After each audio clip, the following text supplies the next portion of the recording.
So in this Black Mirror episode, the main character is Victoria Scillane, and she wakes up in a house not knowing who she is or what she's doing. And throughout the episode, she is being chased by individuals with masks on, essentially trying to kill her. And there's also a group of people that would follow her around when she's asking for help. They don't help her, they just record her through their cell phones.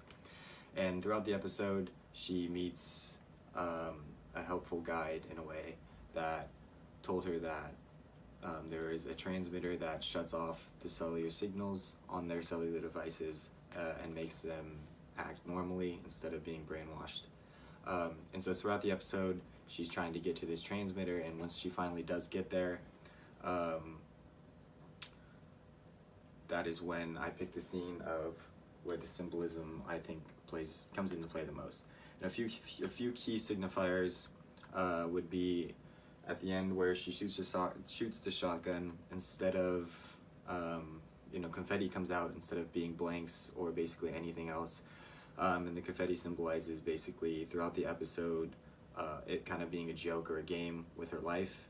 And it's basically putting on a show for these people. And once that happens, as you saw in the episode, it opens up to an audience of people who are clapping for her and basically making it entertainment.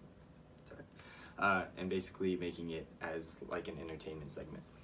And so going on off of that, the behavior of the individuals with cell phones, ignoring her cries for help, instead they are just recording through their cell phones of her actions, is a symbol of modern technology, and how basically throughout cases of certain types, such as this, where there are kidnappers and murders and others as such, that modern technology kind of puts the spotlight on that situation but doesn't really do anything to help it.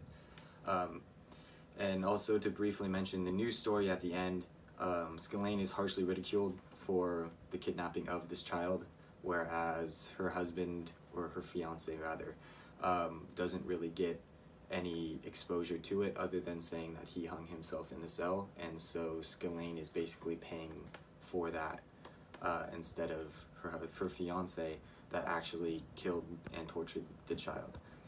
And it's no doubt that women today seem to have a harsher punishment, or at least get put into the spotlight for such crimes rather than men. And that could be for a number of reasons. But the negative effects in the media today and the justice system putting spotlight with social media is why I think the symbolism in this episode is so important.